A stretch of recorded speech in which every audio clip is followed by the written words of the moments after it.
Olá, sejam muito bem-vindos à live sobre socialismo e capitalismo, que eu farei com a minha amiga Renata Barreto, com quem já estou fazendo a conexão neste exato momento. Sejam bem-vindos, se aproxeguem, como se diria lá na roça. Espero que vocês gostem aí do tema, é uma conversa animada.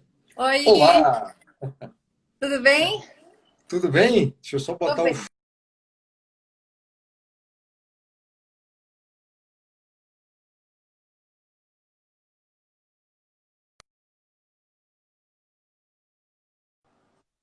Ei. Ah, voltou, agora beleza. Não, travou porque eu estava botando fone. Ah, eu não sabia que travava quando eu ponho o fone. É. E aí, tudo bem? Eu tô bem, e você? Olá, graças a Deus, tudo certo, tudo melhor agora. Muitíssimo obrigado por ter aceitado o meu convite, Rê. É sempre uma alegria poder conversar com você, além de um aprendizado.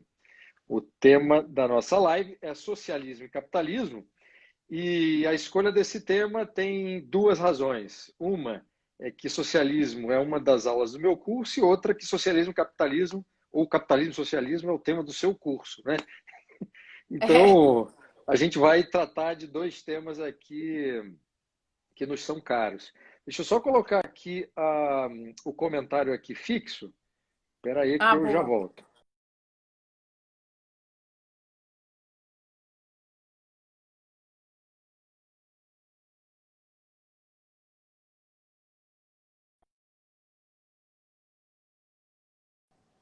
Não vai Também embora. pausa quando eu saio aqui do aplicativo. Vamos lá, para resolver isso aqui e não ter mais problema. Pronto, agora acho que foi.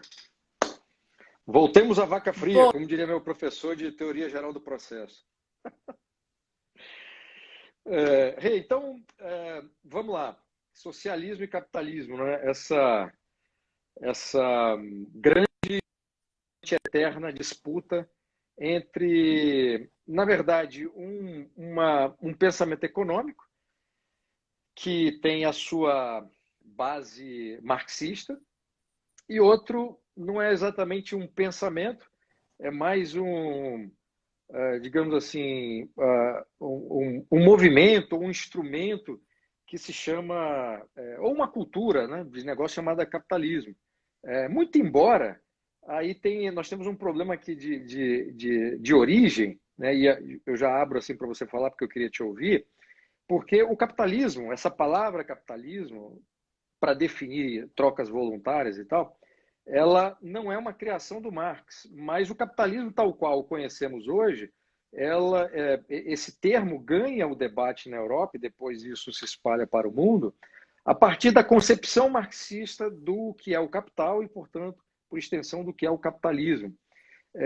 E a visão que o Marx tinha e a teoria que ele criou do que é o capitalismo é algo muito crítico, né? Quer dizer, é uma visão muito do capitalismo como sendo mesmo um instrumento de injustiças. E por outro lado, você tem uma tradição liberal que tentou se apropriar dessa palavra para dar um sentido mais positivo, aí significando o capitalismo de uma forma completamente diferente dessa noção marxista, e entendendo o capitalismo como sendo um universo dentro do qual as trocas voluntárias são o que faz mover esse capitalismo e, portanto, o capitalismo não seria exatamente um produtor de injustiças, desigualdades, etc, etc. Então, eu queria te ouvir, assim, como é que você trabalhou, por exemplo, na sua aula e qual é a visão que você tem a partir, qual é a visão que você tem desses dois universos? Bom, primeiro, obrigada pelo convite, Bru. Também adoro vir aqui falar com você. Estou até querendo levar você para fazer uma live com os meus alunos, porque sempre que eu assisto, eu te falei isso no sábado, sempre que eu assisto um documentário de Segunda Guerra, monarquia inglesa, alguma coisa, eu lembro de você e eu fico falando assim, o que que o Bruno será que acharia disso? O que que o Bruno será? Tipo assim, como se estivesse ali do lado para falar com você. Então é sempre muito bom falar com você. E antes de começar qualquer coisa, pessoal, hoje é o último dia para comprar com desconto. Então entrem aqui nesse site que o Bruno deixou aqui fixado, ó, cursolode.com.br/cursos/política e comprem com desconto, porque depois não adianta chorar que vai ficar mais caro e esse curso está barato demais pelo conteúdo. Mas Aliás, falando do obrigadíssimo que... pela lembrança, que eu estava conversando a conversa e falando do curso. Desencana do curso, né? Vamos falar de outra coisa. Não, é importante, pelo amor de Deus. Vocês vão lá, ainda tem até meia-noite para se inscrever com um cupom de desconto, tá? Qualquer dúvida, pessoal do suporte da Cursology, que por acaso é da Renata e do Que por Rodrigo. acaso é minha. Mas assim, vale lembrar também que quem tiver qualquer dificuldade, eu me inscrevi, não recebi o cupom, pode mandar e-mail para olá@cursology.com.br e pode entrar nesse site mesmo, tem um chat online. O suporte responde relativamente rápido, então qualquer problema de acesso, qualquer coisa, resolve rapidinho lá. Não deixem de entrar e se inscrever no curso do Bruno.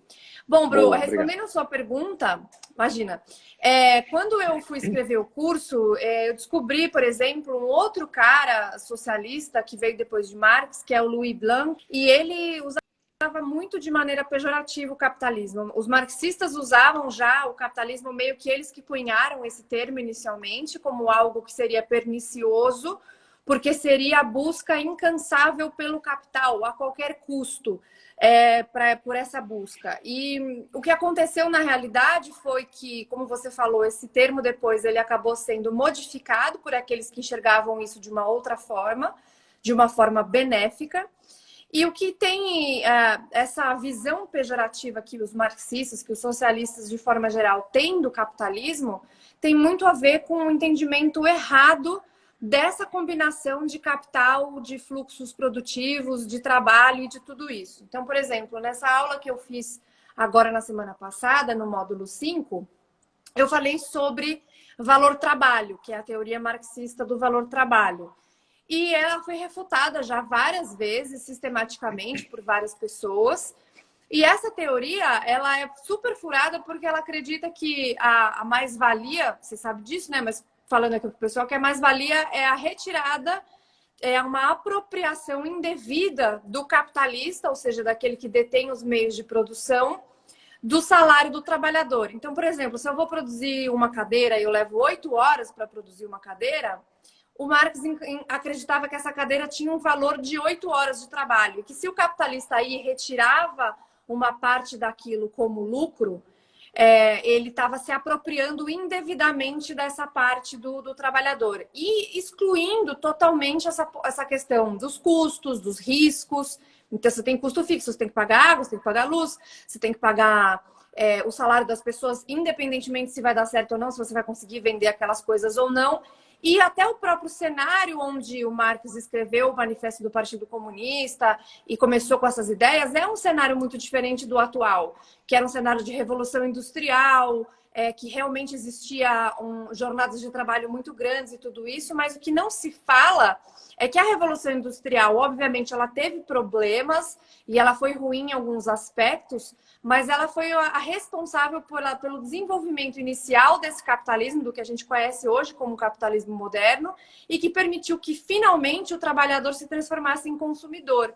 Então, o termo capitalismo, ele foi cooptado por essas pessoas de uma maneira pejorativa, mas eu acho que o papel, assim, até da gente, né, Bru, de quando fala desses assuntos, é de falar, poxa, não é feio você falar que você gosta do capitalismo, que o capitalismo é bom. E aí eu também falei da moralidade do capitalismo em relação à escolha do indivíduo, à liberdade individual e a tudo isso. Então, eu acho que o mais importante de falar do capitalismo é que ele é uma combinação inteligente de fluxos produtivos.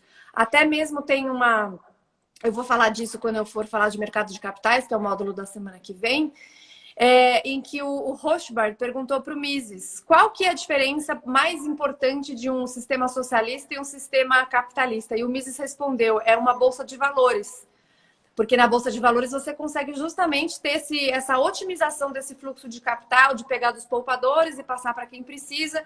E você não tem como ter um mercado de capitais desenvolvido ou um mercado de capitais que seja qualquer dentro de um sistema socialista, onde você não tem escolhas, onde você não tem esses fluxos livres. As pessoas, os consumidores, as empresas que decidem o que elas querem comprar, o que elas querem consumir, o que elas querem vender. Então, eu acho que esse é o principal e mais importante. Eu sempre falo para as pessoas serem agentes de informação. Então, sempre que alguém fala, mas o capitalismo é ruim, o capitalismo acaba com as pessoas, o capitalismo explora, o capitalismo... É importante as pessoas se posicionarem e falarem então, mas só por causa do capitalismo, basicamente, a gente tem a vida confortável que a gente tem hoje, melhor do que muitos monarcas nos séculos passados. É verdade, o grau de prosperidade que a humanidade como um todo atingiu, né? Quer dizer, a humanidade como um todo não, né? Que a humanidade atingiu, e claro, você tem sempre o problema da pobreza, mas a pobreza que se tem hoje também é uma pobreza muito diferente daquela que, por exemplo, na Inglaterra houve, né, nesse período da Revolução Industrial. A Revolução Industrial, como era o início de uma coisa muito nova, teve, enfim, uma série de barbaridades. A gente pega a própria história da Inglaterra, o que acontecia, né? Agora, claro, os resultados que essa revolução, os resultados positivos advindos dessa revolução os resultados foram muito importantes para o que a gente tem hoje, e até a situação de alguns trabalhadores na época, no fundo, assim, tinha uma jornada, uma relação de trabalho péssima, uma jornada de trabalho exaustiva, e só que esses trabalhadores se submetiam a esse tipo de coisa porque não tinham escolha. E é um negócio muito cruel, né? Porque a gente olha com os olhos de hoje, é um negócio inaceitável. Mas para muita gente daquela época era a opção entre você ter jornadas de trabalho extenuante ou você não ter o que comer. Mas assim, você pega Londres, por exemplo, que era a cidade de Londres no século XIX, a situação das crianças, dos pobres, e você compara o pobre londrino com o pobre londrino do século XIX com o pobre londrino de hoje, há uma diferença entre essa pobreza brutal. E isso foi tudo uma conquista, né, dessas trocas voluntárias, dessa economia de mercado, e tudo o que é possível fazer a partir disso. Essa coisa do socialismo, só queria, antes de passar a bola para você, para quem, enfim, não sabe e está nos acompanhando, o Marx não é o criador do socialismo. O que ele faz é pegar as ideias socialistas que já existiam e criar aquilo que ele próprio chamou de socialismo científico, que era um socialismo baseado em alguns fundamentos, a mais-valia que você citou já, o materialismo dialético, o materialismo histórico, também tinha a ideia de revolução proletária, tinha a teoria do Marx era fundamentada na luta de classes, dizer que a história da humanidade era a história da luta de classes, e ele criou esse termo socialismo científico justamente para diferenciar aquilo que ele criou dos autores e das ideias que ele identificou como sendo o socialismo utópico. E esse grupo, né, de socialistas utópicos não defendia uma revolução violenta, assim como Marx defendeu ali no Manifesto Comunista, por exemplo, junto com Engels. Esses socialistas utópicos, que é um termo inventado pelo Marx, eles defendiam o convencimento, uma transição para esse socialismo que eles defendiam, uma revolução por meio do convencimento, por meio das ideias, né? Aliás, se você pega o grupo desses socialistas utópicos, eles não são exatamente assim uma corrente homogênea de pensamento. Cada um deles vai defender uma visão muito singular de mundo e de solução para esses problemas da época em que viveram. Não, então, eu falei justamente, comecei o curso quando eu comecei a falar da história do socialismo em Marx e Engels, mas ela existe desde antes, só que o que a gente conhece hoje, principalmente, né, é o socialismo marxista e as suas derivações, depois Escola de Frankfurt e tudo isso, né, isso tem muito mais difundido do que esse socialismo anterior, esse socialismo utópico, como Marx chamou. E é interessante que ele até fez ele criou uma ideia de que, assim, descobrimos o funcionamento de todas as coisas, descobrimos a roda. Então, o feudalismo, que ele chamava de comunismo primitivo, evoluiu para o capitalismo, para o feudalismo, evoluiu para o capitalismo, que evoluiria naturalmente para um socialismo, que evoluiria para um comunismo. Só que ele fala que naturalmente isso evoluiria porque sempre existiria luta de classes, mas que esse naturalmente seria através da ditadura do proletariado. Então não tem nada de natural Nada de As tranquilo. pessoas E ele nunca voluntariamente iam se submeter a uma ditadura. a força, espontaneamente sob pressão.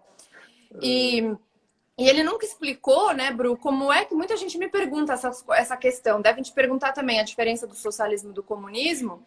E ele nunca explicou como que seria essa transição, porque o comunismo seria o fim do Estado burguês, porque ele entende que um Estado também pequeno ou um Estado médio que não tenha essa imposição e que retire das pessoas essa cabeça burguesa, porque o intuito da ditadura era, inclusive, fazer a mudança de pensamento das pessoas. Então, aquela coisa natural das pessoas de quererem melhorar, de procurar alguma coisa melhor, uma casa melhor, um trabalho melhor, etc. Não, tira tudo isso da cabeça das pessoas, tira esses pensamentos burgueses da cabeça das pessoas e transforma numa sociedade perfeita, sem classes, que primeiro inicialmente iria ter um Estado super maximizado, que saberia de todas as coisas e faria tudo.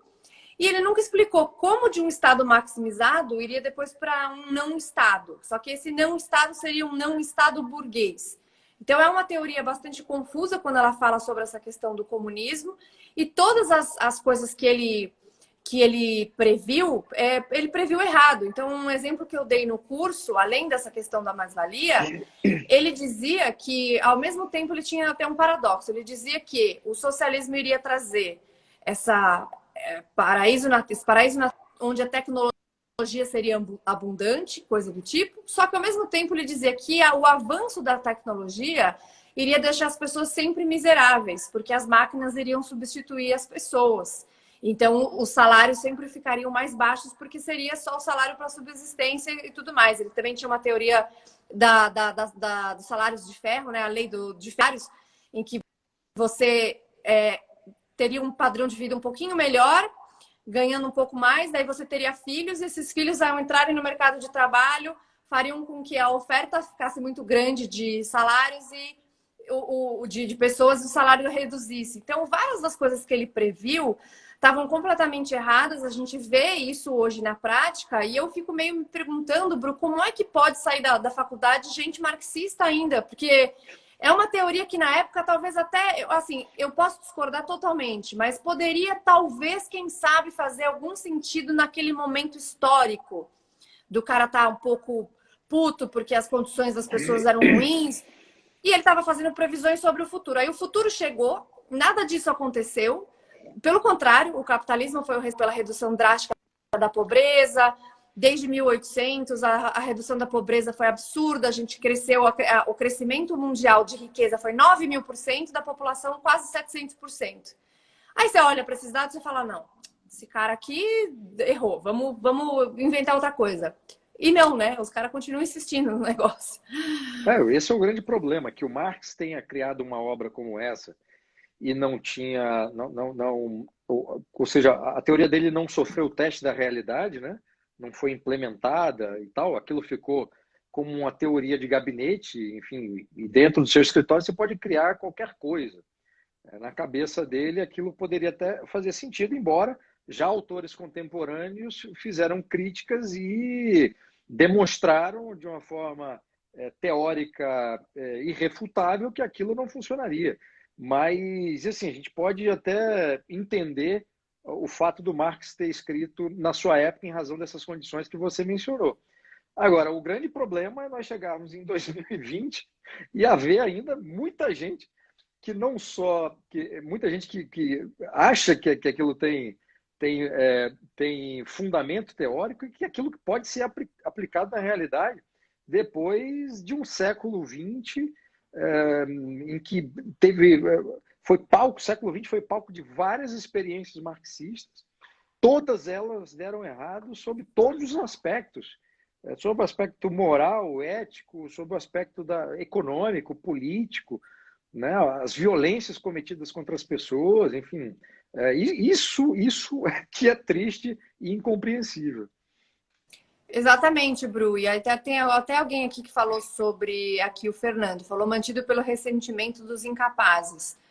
Eu sempre recomendo para o pessoal ler o Manifesto do Partido Comunista, que é um livrinho pequenininho, e tem uma versão reduzida, tipo um resumo assim do Capital, para a gente poder saber o que critica também, né, Bru?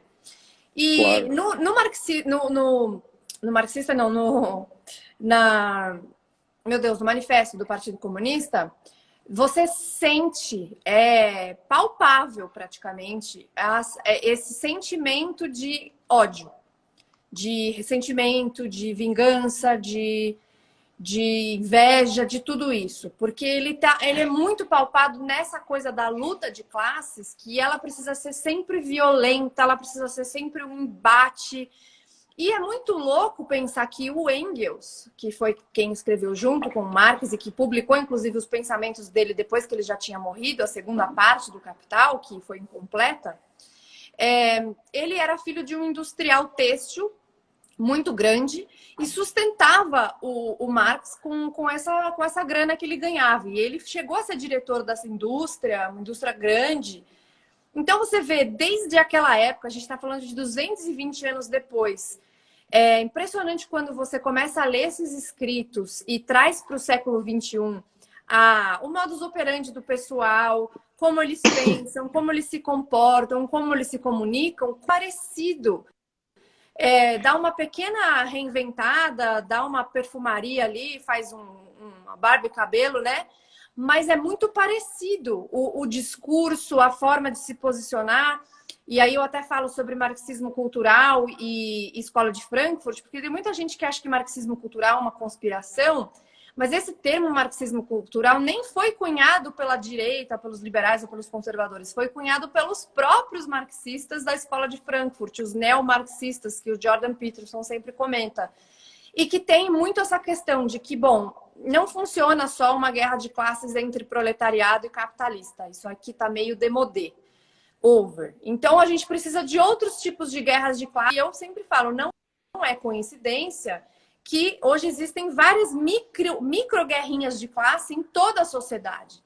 E o tempo todo o embate. Então, assim, se você falar uma coisa hoje, sei lá, você faz chamar todos, em vez de todos e todas, ou todos com X, você vira homofóbico, transfóbico, sei lá o que, fóbico, não sei o que. Então, assim, ele te coloca um rótulo pelo fato de você ser homem e hétero ou branco, aí é mulher contra homem, é trans e gay contra hétero, é branco contra negro. São várias e várias e várias guerrinhas de classe. E fora isso, a questão da dominação das instituições de educação, escolas, universidades, mídias, etc. E tudo isso. E tudo isso não é coincidência. Só que para você entender isso, você tem que entender desde lá atrás de onde veio esse manifesto do Partido Comunista que até hoje permeia as cabeças aí do pessoal de esquerda. E é o que você falou, ele não resistiu a nenhum teste e mesmo assim eles continuam tentando. Você mencionou o Manifesto Comunista, que é um livro que eu sempre recomendo também para quem, enfim, está descobrindo essas coisas agora, ou até muita gente que já está nessa coisa de militar na internet e falar que é anticomunista e não leu sequer o Manifesto do Partido Comunista. Porque é um livrinho que você detecta ali vários problemas, inclusive assim do ponto de vista psicológico mesmo. Porque essa coisa da destruição, esse impulso destrutivo, né, e o Jordan Peterson fala disso em várias aulas que estão disponíveis aí no YouTube, isso não é um negócio normal. Quer dizer, uma pessoa que dedica a sua vida à destruição de algo, há ali qualquer problema, né? Algum problema existe. E eu publiquei alguns dias atrás aqui no Instagram, no meu perfil, um trecho do manifesto que foi escrito pelo Marx e pelo Engels, e esse trecho é o seguinte: os comunistas repudiam todo e qualquer ocultamento de suas posições e intenções. Ou seja, essas intenções elas têm que estar muito claras e têm que ser apresentadas de forma direta. Eles declaram, né, os comunistas, abertamente que seus propósitos só podem ser alcançados mediante a derrubada pela força de toda a ordem social até hoje reinante. Ou seja, não importa o que foi construído de positivo, não importa se aquilo tem algum valor, não. O objetivo é a derrubada pela força de toda ordem social reinante. E aí segue aqui o texto, que as classes dominantes tremam ante a Revolução Comunista, ou seja, a ameaça está clara e é direta e é explícita. Os proletários nada mais têm a perder com ela do que os seus grilhões. Tem sim um mundo a ganhar, proletários de todos os países, unam-se. Essa frase tem, dependendo da tradução, tem uma outra tradução que é até mais conhecida, que eu ouvi durante toda a vida, que é Trabalhadores do Mundo Univos, né? Mas, de qualquer forma, você vê, você percebe na leitura do Manifesto Comunista todos os problemas que a gente continua vendo hoje.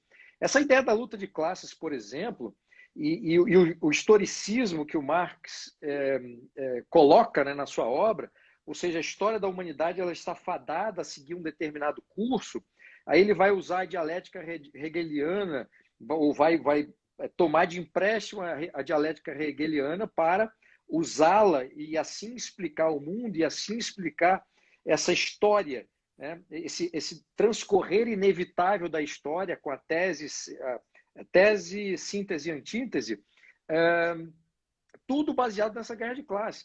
E se a guerra de classe não acontece, o que os socialistas e comunistas fazem? Eles provocam a guerra de classe.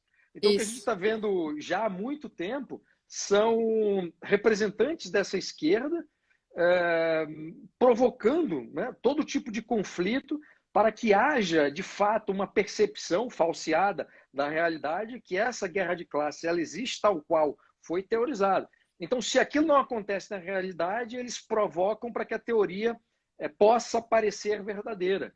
E isso é um problema, porque tem muita gente que cai nisso. Claro.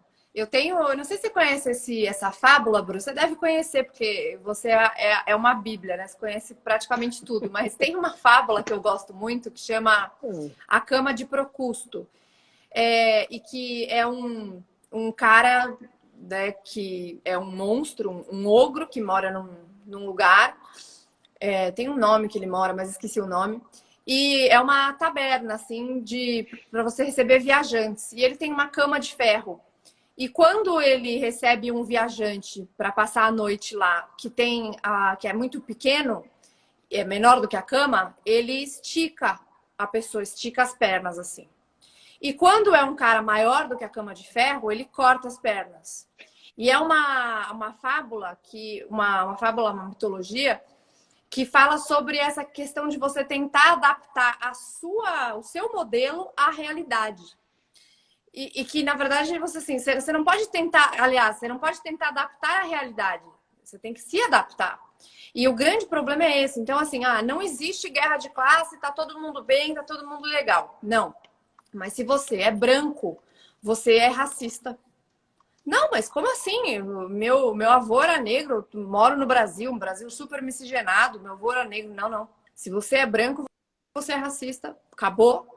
E aí entra aquelas coisas de eu sou um racista em desconstrução, tipo o cara chato lá, o Porchat, e as coisas desse tipo. Aí assim, se você é homem, então necessariamente você é um estuprador em potencial. Você fala, oi, como assim? Tipo, um negócio assim, uma das piores coisas que você pode falar para alguém é isso, né?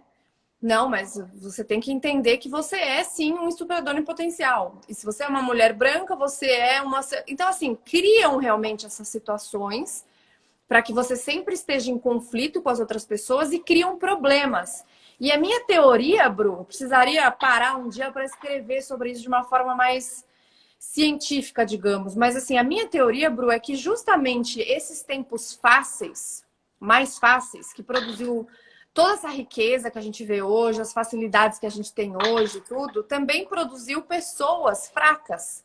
Eu vejo os documentários de Segunda Guerra, crianças, eu digo, não crianças, mas adolescentes, 19, 18 anos, meninos, jovens, de 20 anos, na guerra, fazendo coisa, colocando míssil, se explodindo, tomando tiro, sabe, ficando sem o braço, umas coisas assim bizarras e tomando remédio para conseguir ir atrás das coisas, assim, vida difícil, muitos problemas econômicos no geral no mundo, fome generalizada, desemprego, a galera assim passando frio, não tinha... Eu estava até vendo sobre a monarquia, que teve uma época que teve um inverno muito, muito sério em Londres, que não conseguia dar conta, muita gente morreu de frio.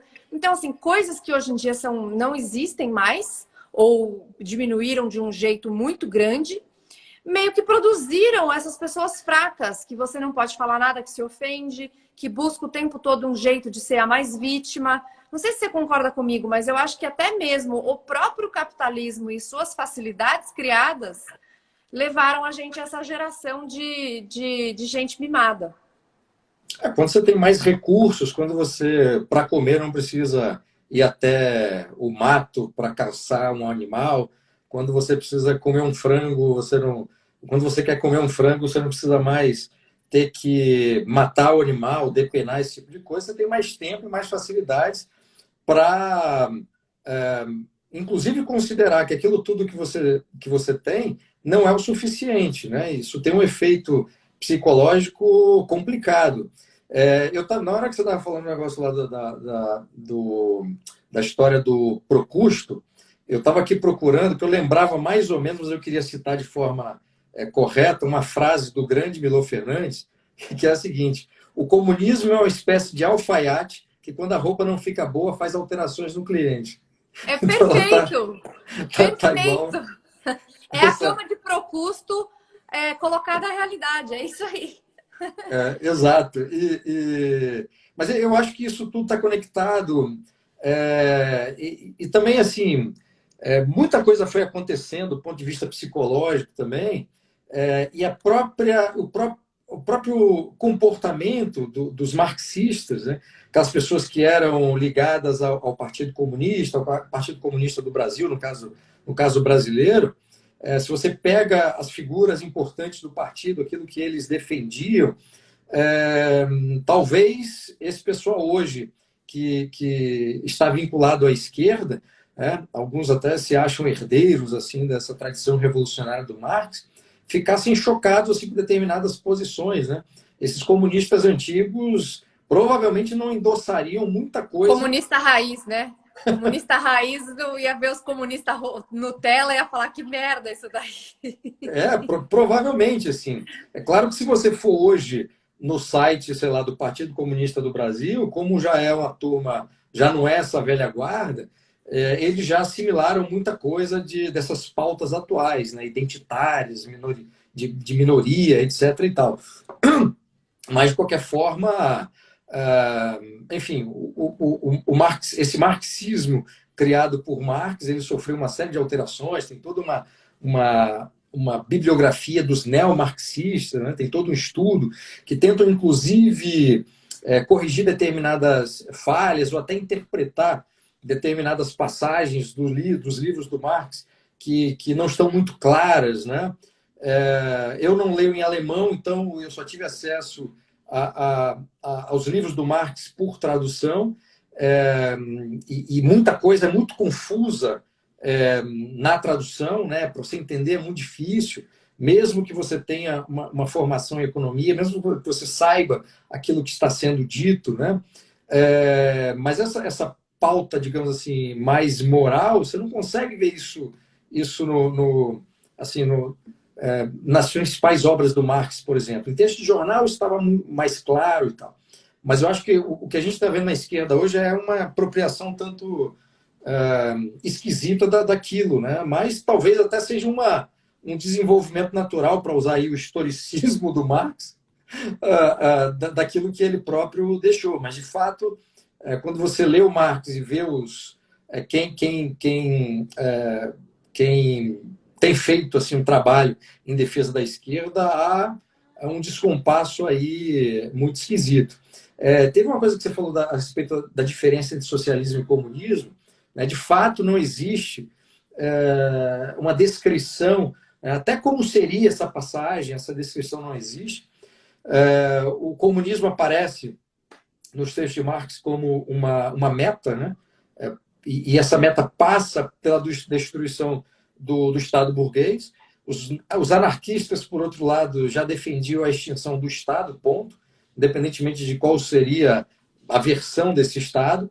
Mas o que a gente viu acontecer É precisamente a fase da ditadura do proletariado que se mantém nos países que sofreram revolução socialista.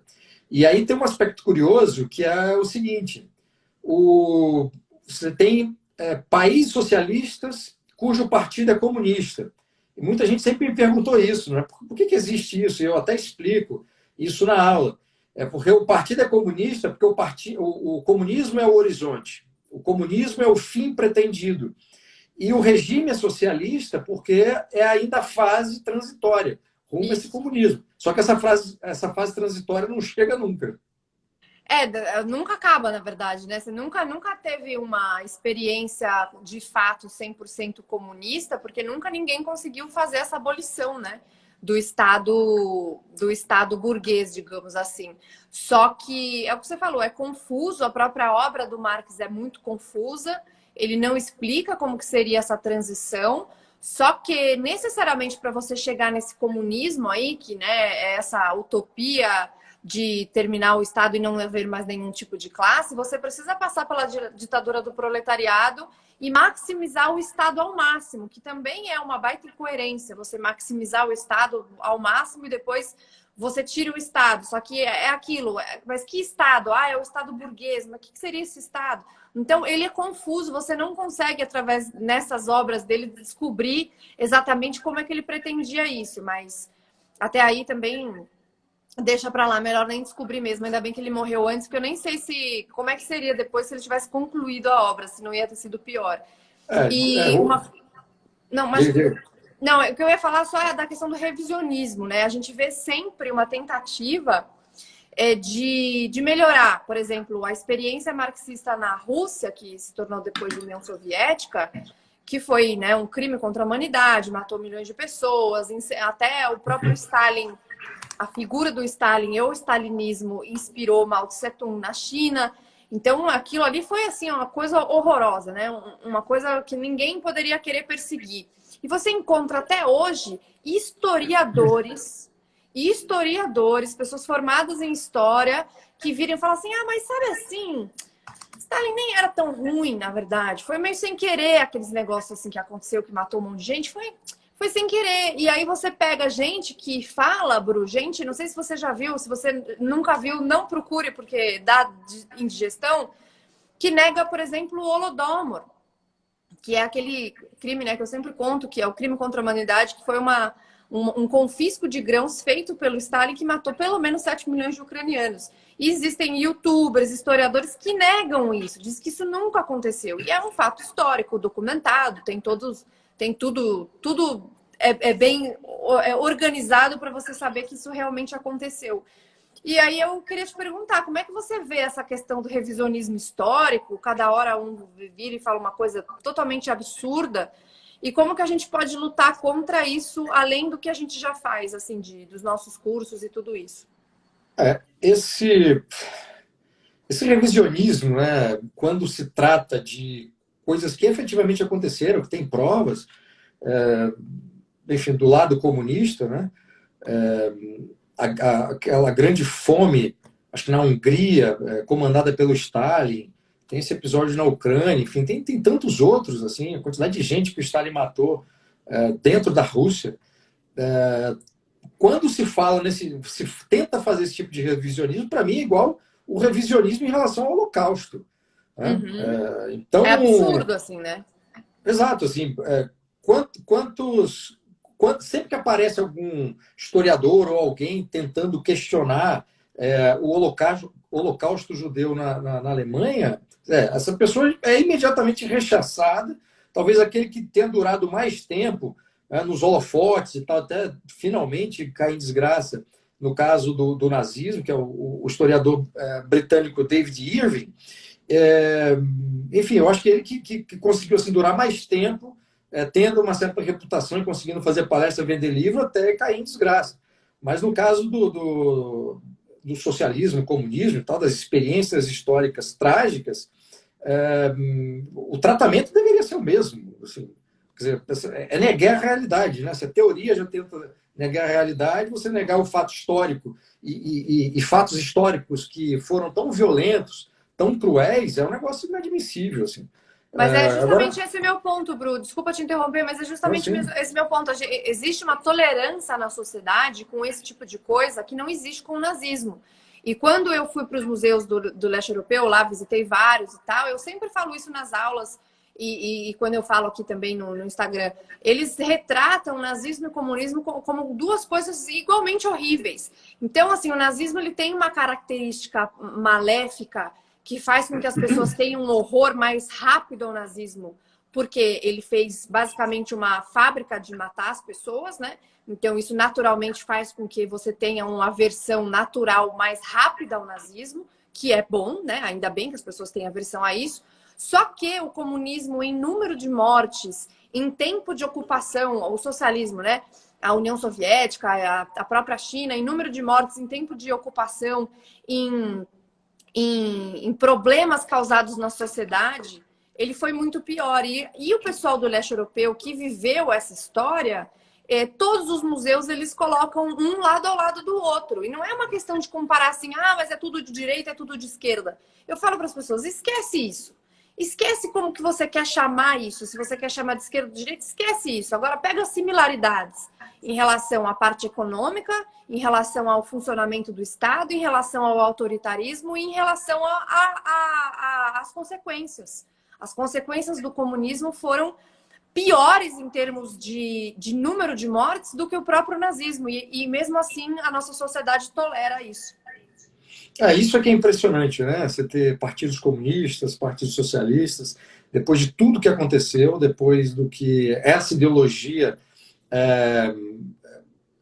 foi usada, né? Essa ideologia foi usada como justificativa para cometer, enfim, tragédias humanitárias terríveis assim, o tratamento que eu acho que o comunismo deveria sofrer do ponto de vista a posição da sociedade, também do ponto de vista jurídico, eu acho que deveria ser a mesma que a gente direciona em relação ao nazismo. Eu Concordo. assim, sempre achei que teria que ser isso, né? Aliás, antes que eu esqueça, né, tem sempre, às vezes me perguntam e tal, às vezes a pessoa quer entender, né, essa coisa da teoria do Marx e tal, e ler o Marx às vezes não é tão interessante porque as coisas não estão muito claras, né? Eu prefiro até ler os artigos escritos para jornal do Marx do que os livros que ele deixou. Porque até por uma questão de interesse, né? Os artigos têm uma dimensão política que me interessa muito mais do que a questão econômica, embora as coisas estejam ligadas. E quem quiser ler os artigos do Marx, tem um site chamado marxist.org, que tem lá em várias línguas e tal, tem em português, tem muita coisa, não só texto de Marx, tem de Lenin, tem de Stalin, tem dos revolucionários russos, né, o Chadaev, o Herzen, enfim, tem uma turma da pesada lá. Então, quem se interessa por esse assunto, é uma leitura que eu recomendo, né, para entender como esse pessoal pensava. E tem um historiador, um filósofo, que é crítico literário também, que é o Terry Eagleton, que também é um cara de esquerda, que tem bastante coisa explicando também a teoria marxista. Então, quem quiser, enfim, se embrenhar nesse mundo, são leituras que eu recomendo. Tá? Então, eu sempre falo, Bru, inclusive, para o pessoal ler, esses que você falou são muito bons, textos dessas pessoas. Eu tenho algumas biografias aqui e também livros escritos pelo Lenin. Então, tem o livro dele, né? Alguns. Não é um livro, né? Ele escreveu vários textos e condensou em um livro, mas tem a biografia, né, do Lenin, a biografia do Stalin. E quando a gente fala de revisionismo, eu vejo muito que a gente tem, até mesmo na política brasileira, políticos do PSOL, principalmente, né, que já é um revisionismo você colocar liberdade e socialismo no mesmo nome, né? Partido do Socialismo e Liberdade, que já é uma coisa que não existe. E que quando existe, eles fizeram ano passado, esse ano, exaltaram a Lenin, o aniversário de Lenin, falando que, não, mas o Lenin foi ótimo, o Lenin colocou as coisas em ordem, ele é o responsável pela revolução do proletariado, ele era bonzinho, ele era maravilhoso, e foi o Stalin que deturpou isso depois e acabou matando as pessoas. Mas isso é uma baita mentira, né? É uma mentira assim deslavada. E o fato do próprio Stalin ter sido escolhido como sucessor do Lenin foi porque ele era muito leninista. Ele era um cara muito leal a esses princípios que o Lenin queria passar para frente. Então, eu sempre falo, e você também, que a gente tem que beber da fonte original das coisas, né? Ler os livros que as pessoas escreveram. Nem tudo que a gente lê a gente vai gostar, mas é importante para a gente poder criticar. E até a sua frase do seu curso, né? Para você poder criticar ou defender alguma coisa, você precisa conhecer aquela coisa. Então, como que você vai criticar o nazismo, o próprio fascismo, que eu acho que é um negócio que é uma maluquice, porque a maioria das pessoas que eu conheço que falam que os outros são fascistas, se você não fala de quem é a frase e começa a jogar umas coisas ali que o Mussolini falou, a pessoa vai falar, ai, nossa, que legal, quem é essa pessoa que está falando isso? E o próprio... Eu tenho aqui a Doutrina Fascista, escrito pelo Benito Mussolini, também tem uns outros ensaios de fascistas italianos, e que você percebe exatamente o que essas pessoas pensam e começa a perceber como se banalizou, né, Bru? Esses termos hoje em dia, qualquer um chama de fascista, qualquer um chama de nazista, e como isso é ruim para o debate em si de política. É verdade. Aliás, só um complemento importante. Existe um outro socialismo que no início até foi influenciado por Marx, mas não pode ser considerado um socialismo exatamente marxista, que é o socialismo que acabou vingando na Europa, né? A social-democracia europeia, ela não é aquilo não é um socialismo marxista, né? Em alguns partidos, até no início, houve uma certa influência, como no caso até da criação do Partido Trabalhista Britânico. O grupo, né, que criou o partido, alguns deles eram influenciados pelo marxismo. Houve até no início da criação do partido, e até no início mesmo de funcionamento do partido ali, uma briga interna para estabelecer qual seria a orientação do próprio partido, se mais orientado pelas ideias marxistas ou não, e prevaleceu um socialismo assim, não marxista. Embora você possa identificar uma coisa ou outra ali. Mas, então, portanto, o socialismo europeu, aquilo que enfim, se transformou na social-democracia, não é um socialismo marxista. Ele pode até ter bebido da fonte e tal, você pode até identificar alguma coisa ou outra, mas é incorreto dizer que é um socialismo marxista. Por isso que a prática política é muito diferente. A social-democracia, por exemplo, não tem como objetivo, como é o caso do marxismo, expropriar os meios de produção, ou seja, estatizar tudo, fazer essa revolução do proletariado, exterminar, abolir o Estado burguês. A social-democracia nunca teve isso como horizonte, né? Tem outros problemas, enfim, que a gente pode discutir. Aliás, é um dos temas do curso, é uma das aulas do curso. Eu explico o que é social-democracia, explico também o que é o socialismo fabiano, que não é propriamente um sistema de pensamento, é mais uma estratégia de conquista e manutenção do poder, mas são temas que eu trato no curso, né? Aliás, o curso, para quem não sabe, quem não viu ainda no meu feed, são 20 aulas distribuídas em 4 módulos, e cada módulo, portanto, tem 5 aulas, e eu tentei reunir nesse curso aqueles assuntos que estão mais aí em voga, em discussão nas redes sociais, e objeto de tretas intermináveis nas redes sociais. Mas aí eu começo o curso explicando o que é política, o que é Estado, o que é governo, e depois vou para esses assuntos, né? O que é esquerda, o que é direita, as explicações que muitos livros trazem, né, do nascimento da esquerda e da direita, são explicações muito simplórias do que realmente aconteceu ali nessa reunião da Assembleia Constituinte, em que, na verdade, se votaria se o rei teria ou não direito de veto, inclusive em relação às decisões da Assembleia. E, enfim, é uma história muito interessante. Eu conto na minha aula sobre esquerda e direita. Aí tem conservadorismo, liberalismo, fascismo, nazismo, populismo, enfim, socialismo, comunismo, todos esses ismos aí que estão no debate público, eu tentei reunir no curso, apresentar numa linguagem bastante clara, bastante simples, com uma melhor bibliografia, tanto os livros mais clássicos, digamos assim, a respeito de cada assunto, quanto os estudos mais recentes, né? E sem ser uma coisa de ficar citando vários autores, enfim, não é... Eu tentei fazer de uma maneira que qualquer pessoa que não tivesse nenhuma base de política pudesse entender e pudesse gostar do assunto e, claro, assistir todas as aulas, né? Que é uma estratégia que eu sempre usei nos meus artigos, uso nos meus livros. Eu não quero que o leitor do meu livro abandone o livro nem no início, nem no meio da leitura, e também não quero que o meu aluno abandone o curso até a aula pela metade, né? Outro recado que eu gostaria de dar é o seguinte: o curso é vitalício na plataforma da Cursology, tá? Aliás, desligou aqui os comentários, eu não tinha visto. Eu acho que eu apertei alguma coisa aqui. É até engraçado, porque eu estava começando a te ver e não tinha mais os comentários em cima de você. Você limpou tudo aqui. Foi você que apertou alguma coisa aí? Eu acho que na hora que eu fiz alguma coisa. Enfim, subiu, voltou. Então, esse link aqui que está aqui, tá? Para quem quiser se inscrever ainda hoje com o cupom de desconto de 25%.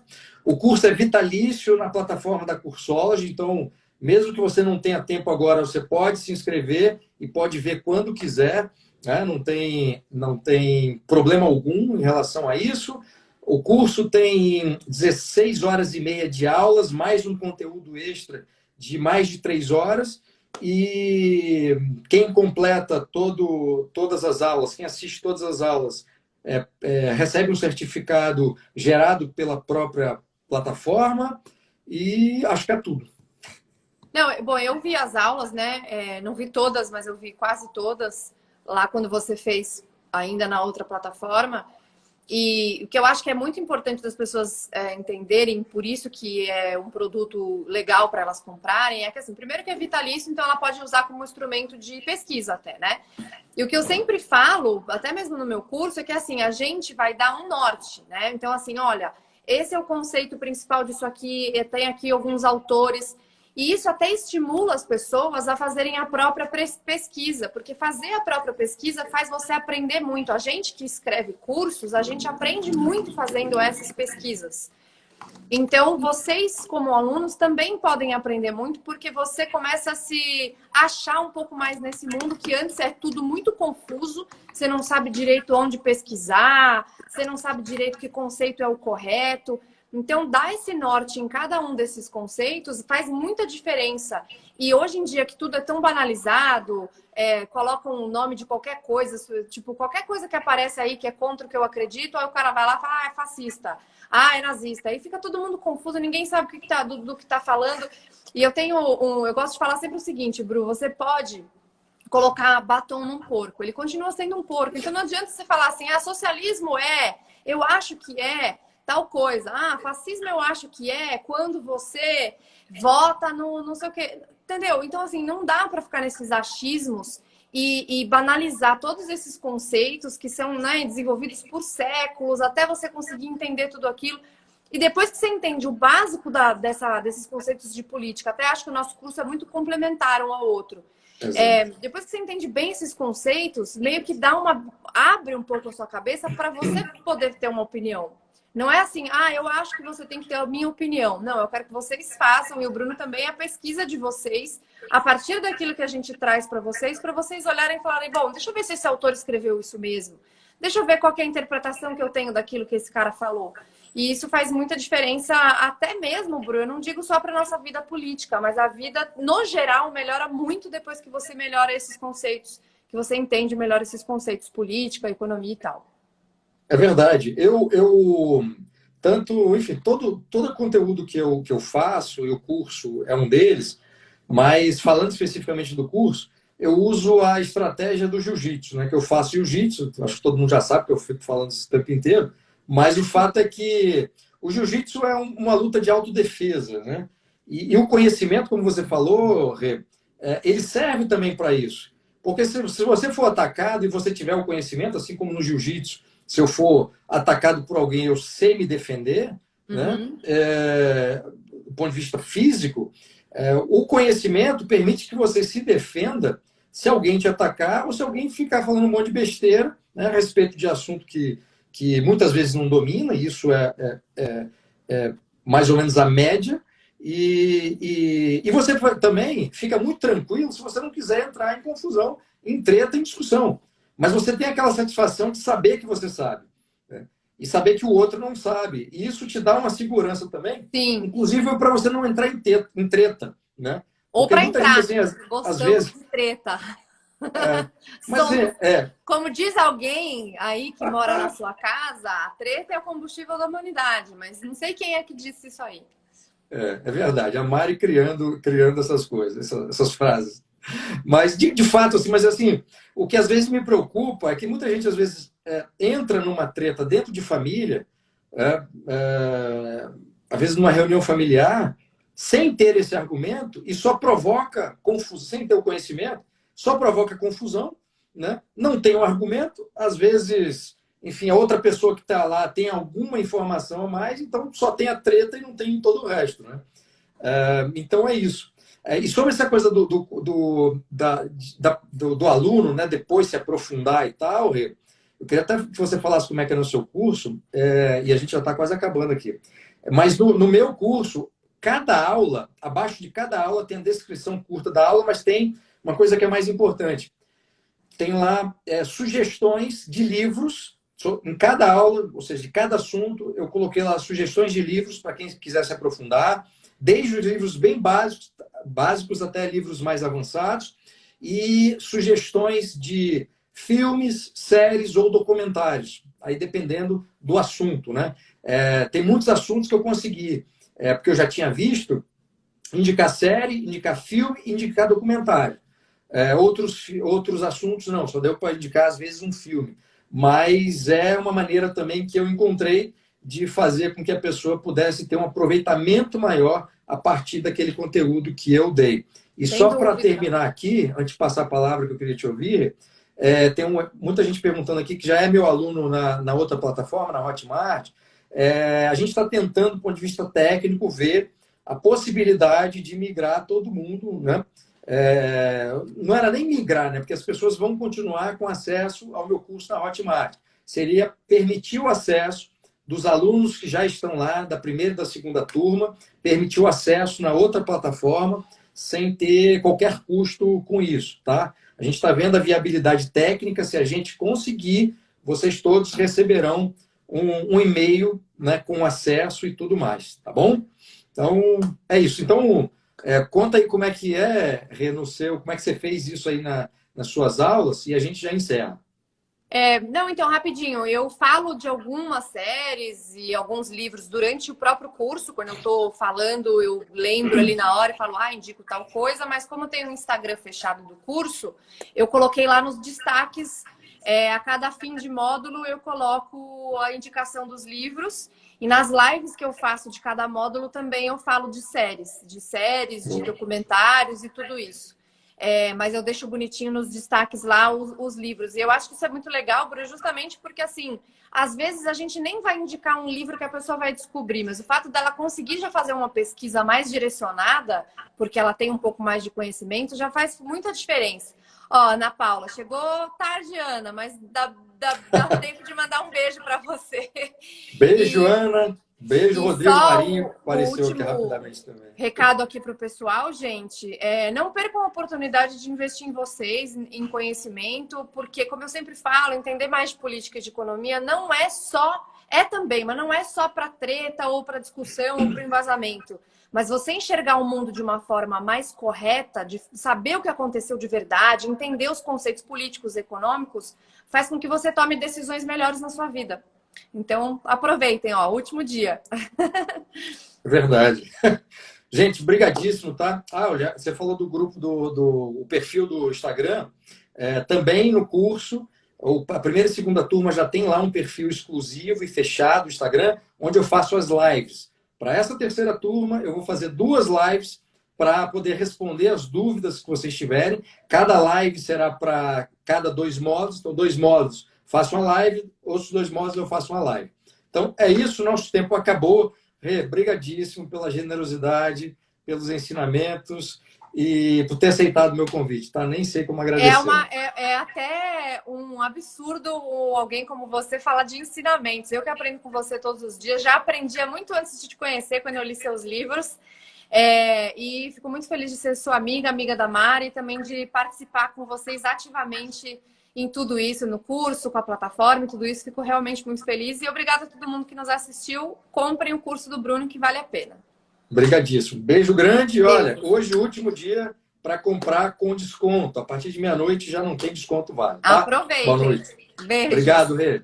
Beijo, abraço no Rodrigão e beijo na PUC. Tchau. Tchau.